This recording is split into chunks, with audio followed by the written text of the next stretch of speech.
नमस्कार,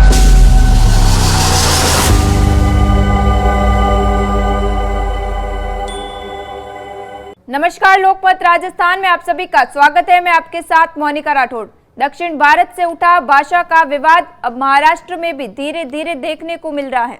तमिलनाडु से उठे विवाद में अब कई राज्यों में अपना असर दिखाना शुरू कर दिया है। अब हिंदी बोलने पर भी कई राज्यों में लोगों के साथ मारपीट करने जैसी घटनाएं सामने आती हैं।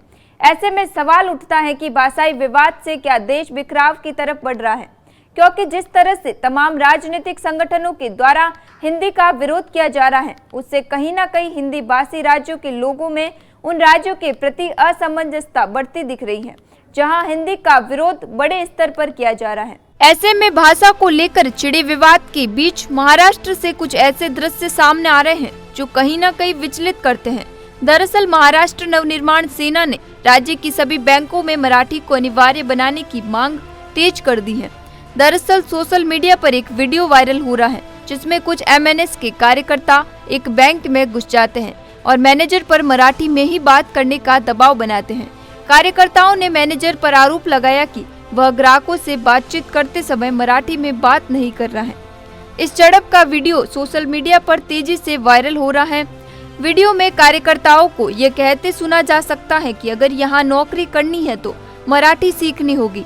वहीं कुछ समय पहले भी कुछ वीडियो सार्वजनिक स्थानों से वायरल हुए थे जहां हिंदी भाषी लोगों पर मराठी बोलने का दबाव बनाया गया था और ऐसा नहीं करने पर कई लोगों के साथ मारपीट भी की गई और महाराष्ट्र छोड़ने तक की धमकी दी गई। भाषाई विवाद की आग कहीं न कहीं देश में धीरे धीरे धधक रही है। इससे न केवल देश में असंतुष्टता माहौल बना है, बल्कि लोग ऐसे राज्यों में जाने से कतरा रहे हैं जो हिंदी भाषी नहीं है और जहां हिंदी बोलने पर मारपीट की घटनाएं भी हो सकती हैं, चाहे बात करें तमिलनाडु की या फिर महाराष्ट्र की। क्या है पूरा मामला, पेश है हमारी खास रिपोर्ट में। हिंदी हमारी मातृभाषा है जो न केवल हमें एक दूसरे से जोड़ने का काम करती है, बल्कि एक दूसरे की भावनाओं को समझने में भी महती भूमिका निभाती है।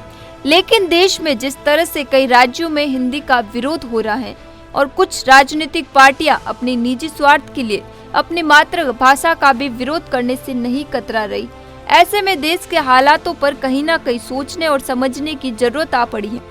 देश में राजनीतिक मतभेद हो सकते हैं, धार्मिक मतभेद हो सकते हैं और विचारों के मतभेद भी हो सकते हैं, लेकिन जो मातृभाषा पूरे देश को जोड़ने और आपसी विचारों के आदान प्रदान में प्रयोग में आती है, अगर उसे ही लेकर विरोध शुरू हो जाए या फिर उसके बोलने से ही आपत्ति हो जाए तो कहीं ना कहीं ये देश के लिए चिंता का विषय बनने वाली है, जिस पर शायद काफी चर्चा और समाधान की जरूरत है।